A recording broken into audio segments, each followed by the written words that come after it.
I want a bag, you on my back, so we chasing the same thing. I did you bad, okay, my bad, baby, this ain't the same thing. You wanna stand on side, you know my name ring. All these diamonds blinding, my watch and my chain blank. You won't stand on side, you won't stand on side, yeah.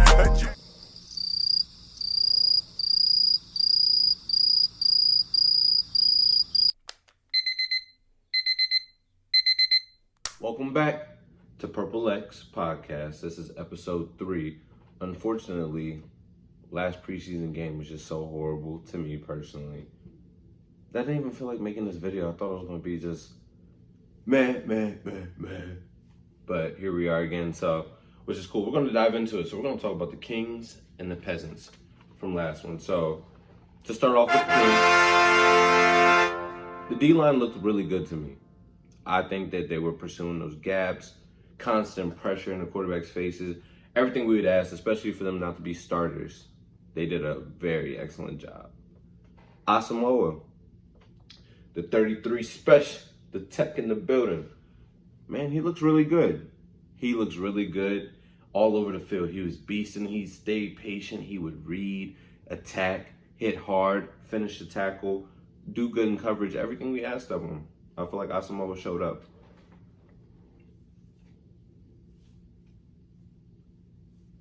Ty McGill. I honestly feel like he's done the best so far in this preseason. He's been beasting. I mean, what does he have, like 4 sacks already? 3.5 sacks? Yeah, I think he secured a spot on the 53-man roster. Definitely King. I want to put an extra crown for him just because.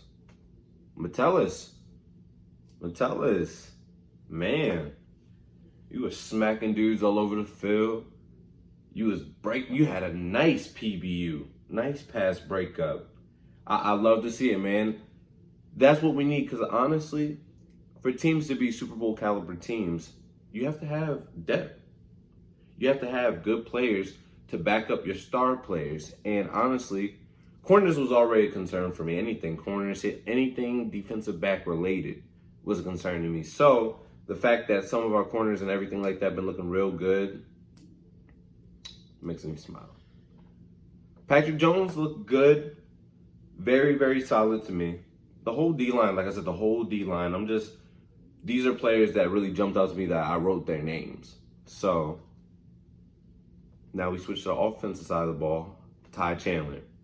Back to back. You know how Kyle Brandt from Good Morning Football, those hard run crowns and stuff like that. Ty Chandler deserves that personally for the preseason. So if this video ends up going and they see that, crown my man. And we do have a prince this week. So you get the mini crown. Kovac looked better. I'll give you some respect. Kovac looked better. Last week I said that you made the running back room look horrible and everything like that, but you did better this one, so respect. Can we get to the Peasants now, please? Please, can we get to the Peasants? I'm here for it. Oh, I was so disappointed by last game. Ring cap will be used today. It will not be used today. I meant to say won't, but it will not be used today. Rant for what? Because I didn't see anything that I didn't expect. O-line blew me. You gave up a lot of pressure. You get so lost because it's like we've been dealing with offensive line issues for so long. Man.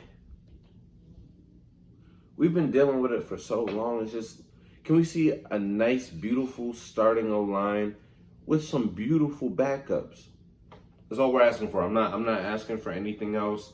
I'm not asking for a Trent Williams. I'm not asking for not Travis, Jason Kelsey. I'm not asking for nothing. Just solid. Give me B's, as in boy.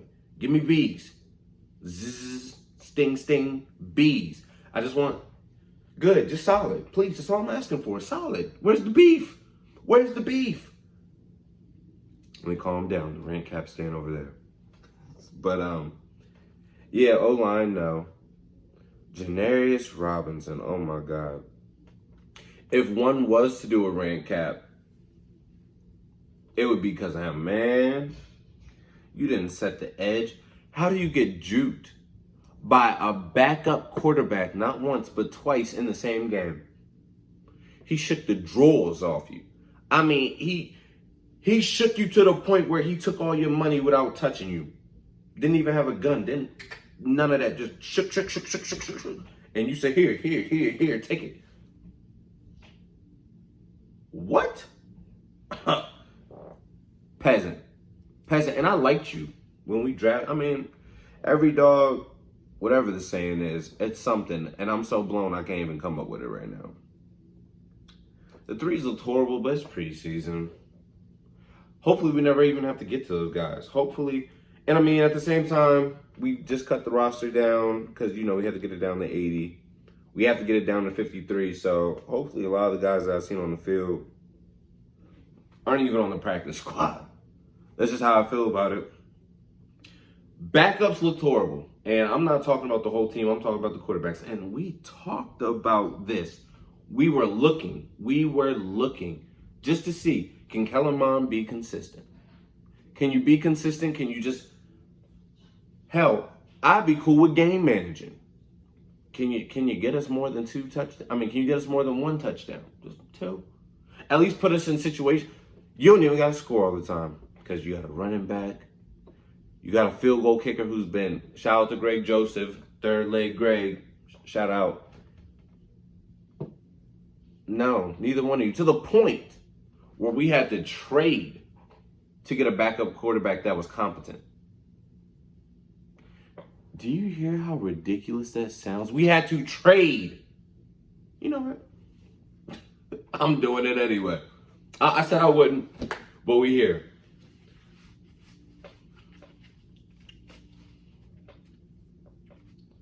We had to trade for a backup quarterback. Not even a whole month before the season starts. So this dude has to come in, learn everything, just because you morons. Sean Mannion, you're gone. You've been with the system for too long. You've been on the team for too long. Kellen Mond, you were just a project. But boy, you came from SEC. You was at A&M. I hope I said that right. I don't pay enough attention to college ball. So excuse me if I didn't. But you came from a winning program. You beat Alabama. Yeah. I'm glad we signed the backup guy, but ran over. Because I didn't want to do it in the first place. But the quarterbacks had me so bent. Because it's like, if Kirk goes down, we're screwed. This will not be a repeat of 2017. It just won't. Our defense is not that defense. At least we don't know. They could very well. No, I'm not even gonna put that on them. We just need a solid defense. I'm not even asking for a top 15 at this point. I mean, yeah, that would be nice. That would be ideal. But we've been garbage defensively. I'm not even used to seeing that anymore. And we had to trade for a backup quarterback. I don't know, man. I don't know. It's only preseason, so I'm trying not to read too deep into anything. But there's things to like. I do like how Kevin O'Connell is resting his veterans. I do like Ed Donatel's schemes. I love our special teams coordinator. I love him. I like his energy, his passion. He makes Greg Joseph more relaxed. So there's a bunch of good things to like about the team overall. But the Peasants, man, they put a little doubt in your mind. Because I feel like as a team, you're only as good as your weakest link. And we have some pretty weak links, man, in our armor that, will they step up if their name's called? Look at the Baltimore Ravens. I'm not just saying this because I live in Maryland, but man, they had a lot of injuries last year and still was winning games. Next man up. I don't really trust our next men. And I don't think you should either. But that's it for today. I will be posting another episode about what to look for in our last preseason game before our opener against the Green Bay Packers. So I hope you guys have a great week. Thank you for subscribing and tuning in. Let me know what you guys think. Until next time, Purple Legs.